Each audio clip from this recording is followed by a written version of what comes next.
Hey there guys, Elite Legionario here, bringing you the second 2v2 I did with the SwedishLandsknect. Again, we were in Steam chat when we did this. And this time we'll be on a more wooded map. I shall command Epirus, and he should command Macedon. So we had very specific approaches to this because one of our opponents was using Royal Scythia and the other was a Seleucid. So the SwedishLandsknecht's army, I'll start with him, and I might just go into slow because it's going to get to its battle pretty quickly. He's gone very cav heavy, which was to counter the Scythian player. He's got 4 units of companion cavalry over here. And he's got, where are they? Here we go. 3 units of Sarissa Cav, because we thought, they'd be good enough to catch out these horse archers, but they do take quite a lot of casualties to them, and you'll see what happens. But he's also brought a decent number. He's got a couple of thorax swordsmen for flanking procedure, I'm assuming. And he did have, I think it was about 4 units of foot companions and a good number of mercenary Rhodian slingers. So he's still got a versatile army, because we didn't know to what extent the Seleucid player might bring elephants or variety. As you know, the Seleucid army is pretty varied. So my army, I think it was 4 units of slingers up front. We're just starting to unleash there now, and I had 5 units of Hellenic Royal Guard. Now I've done the test. The Hellenic Royal Guards, in my opinion, are still the best of the pikes, with foot companions and silver shields being relatively even. Perhaps just a smidgen better for foot companions, but it's pretty even. The foot companions do have the steady ability though, which is quite handy for them. 4 units of Aspis companion cav, the idea being that we could catch any enemy cav in a prolonged melee, which these guys excel at, and a unit of elephants to make sure the morale damage to the enemy means I guarantee win that fight. I have a unit of horse skirmisher cavalry. This was just meant to be used to basically run off any missile units or anything like that, or just to skirmish back any horse archers. We also have 2 units Agriani and Axemen, which proved to be very handy in this fight. I love this unit. It's a very, very useful unit. So anyway, let's just go back to full time. So the Scythian player comes up with a big horde of these guys here, these armoured horse archers. I think he's got, looks to be about 8 there. I think that's about 8. And the Seleucid player has just got like 1, 2, 3, 4, 5, 6, 7. I think about 10 silver shield pikemen, I think. So they're kind of countering each other's builds here. They're kind of building to face one with infantry, one with cavalry. It's not a bad idea. I think in a moment, here it is. Swedes comes in with a Sarissa Cav. Now I suggested them to him, and he was he could agree with me in it because they're a fast response unit, fast cavalry unit there.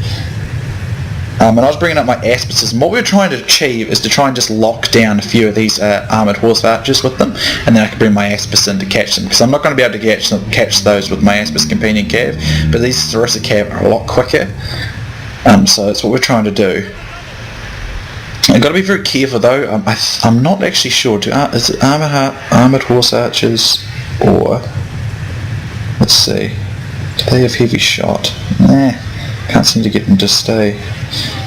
No, I can't remember. One of the, I think it's actually the noble. So the nobles, the armoured one, one of the highest ranked horse archer unit for these guys doesn't have the heavy shot for some really strange reason, which is kind of stupid in my opinion. So I'm not sure, but I think these guys do, which was a little bit of concern for me. I went into phalanx with the hope that my pikes might deflect some missiles if they come my way. And I'm trying to just pepper them with sling fire with very limited success. So here we go. Here's some of these Sarissa Cav coming in to try and run down some of these horse archers. However, they take a surprisingly large amount of damage to the missile fire itself, which is kind of bad. And I was bringing my Aspis in, but by the time I actually get my Aspis there, he's only managed to get rid of 1 of these armoured horse archers, and he's lost most of his Sarissa Cav. So that really didn't go that well. So I didn't think they would do quite that good, to be honest, but it's possibly the trees though. This was the idea too on the map. This is a very wooded map, which is why the SwedishLandsknect has taken the slightly less dense side, because he's got more cavalry. I've only got 4, he had 7, so That's why. So I keep my Sarissa Cav, sorry, my Aspis companion Cav, and he keeps his Sarissas over here in the same attempt as we can just snag a couple of them up. I know my Aspis can catch them before they can get away, and my Aspis will easily destroy them. Should be a piece of cake for them. These guys are phenomenally good melee fighters. As you can see, a pretty solid melee defense, but it's their attack and weapon damage and armor and health that's very high. Very, very good. Probably take nothing short of a cataphract to defeat them. So anyway, over here, SwedishLandsknect charges in with his cavalry, and he does a really good piece of micro work here. The Scythian player charges straight in with these 3 Royal Horse, and the Seleucid Chariot General comes in. Chariots are not the super effective beasts against cavalry that they were in the original Rome, but what he does is he wraps around the sides and he gets an encirclement, which is very, very good because that allows him to very quickly route the side of the formation so we can get behind the Seleucid in its time. I do manage to catch, I think, was it one of these guys, one of these horse archer units. I don't know how much damage I did, and he brings his pikes up here, so I have to pull my ass back. Over here, I bring in my Hellenic Royal Guard. Now I've brought them in mass too, so the point is here is so many of my guys here that these Seleucid pikes will break very quickly, but it became very abundantly clear to me at this point that my Hellenic Royal Guard were quite a bit better in this fight than these silver shields. As you can see, they just tear them down pretty quickly, but there is heavy shot coming in on them. I'm pretty sure these guys did have heavy shot, which is bad, but as you can see, I tore those guys to bits quickly, but I amassed them into one side of it, put like 5 of my guys against about 3 of theirs, so I ripped open the side of the Seleucid line straight away. I brought my elephants now. I was bringing them around to help, but it appears now there are several Scythian Royal Horse, which is it a shock cav or a melee cav? I think it's shock. I'm not sure. I think it's shock. So here I was actually a bit unaware. I only just managed to turn around and face this, so that wasn't a very good piece of micro, but it didn't seem to affect me too bad, so I was very fortunate there. Aspis will very quickly destroy a lot of these guys. There is massive numbers in them, but my elephants come in now and get a very good charge into the back of his men with these elephants. That's going to be really handy. And these guys break under this pressure pretty quickly. I'm trying to bring some of my other guys around to assist. The Seleucid player has gone into the so familiar box, but the point is for that, it's no point for him to do that because our infantry units are every bit as good as his, so the box will not work well for him here. So we look over here, these steep nobles are getting pretty creamed, to be honest. The elephants make all the difference, but these Aspis companions held all 4 or 5 units back from a charge, and when the elephants came in, the whole core of them routed.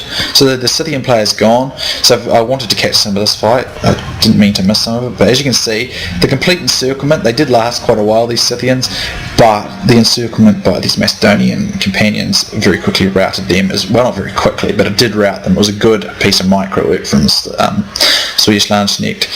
Now I want to demonstrate the power of these Agrianian javelinmen or axemen when they get to the fight there. Look at that cool axe sitting, it's like a wee tomahawk sitting on there. Now I want you to watch how good they work. Over here, as you can see, the Hellenic Royal Guard are proving again that they seem to be the superior pikes in the game because they just tear through these guys. It seems also, though, that the Seleucid player did not use the steady ability, which he should have, because that might have evened it out more, because I very easily won my pike fights. Over here, I wasn't aware of it, but it didn't seem like during this fight the SwedishLandsknect actually engaged his pikes into their line. He just kind of sat them there and let my guys do it while he distracted these guys from engaging, which was not a bad idea at all, because once I breach through, we can just sandwich them. Over here I got a bit glitched. They were all facing sideways. I don't know what that was about, which wasn't good. But if you watch these Agrianians now, okay, let's watch this unit here. It's 119 now. So let's watch the javelins as they come in and watch them fall and watch the numbers. Okay, let's see. Look at that, 3 volleys and they are down by just 20 men. And look at them fall, look, they're falling like flies. This is why, and this is from the front, I might point out, if I came in from the left or behind, they'd lose it 3 times faster. They Jet Peltis in general are excellent, and these ones are very good in my opinion. As you can see, that unit's already down by half, and I haven't even engaged. I'm going to bring my guys in now, so I can easily just rip straight through it.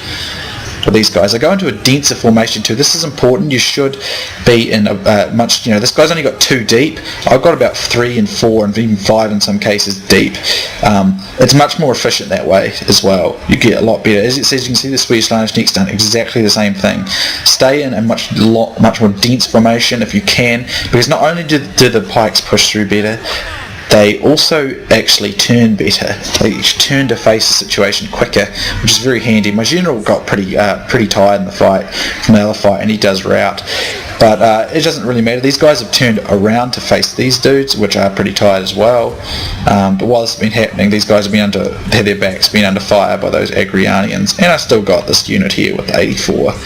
And I still got my elephants and all my slings and my cavalry, and I have another Hellenic Royal Guard over here which I temporarily forgot about, so another 75. So I don't know what happened here. These guys charged in. I didn't like that. I don't know why they did that. Fortunately I noticed it pretty quickly and I retreated from there. I don't know why they did that, so I'm pretty sure they still had missiles. It's a bit strange, to be honest. I still got all my Epirus companion cav. They hardly really done anything in this fight. I got 3 units at max, but they really didn't do very much at all. I didn't even need them. So over here, we just steadily grind down the pike fight. And I mean, I think the Hellenic Royal Guard is definitely the best pike unit. But if we look at the stats, if we can, before it ends. Let's see, the Silver Shield Pikemen they usually have about 46 attack, I think, as do the Foot Companions. The advantage is definitely the Hellenic Royal Guard, but the other two are very similar. It's hard to say. So there's the end. I had quite a huge pool of kills here. I had nearly 1,000 kills, and all the other 3 guys had about 500 each, I think 400 to 500 each. So I came up quite dominant in this one.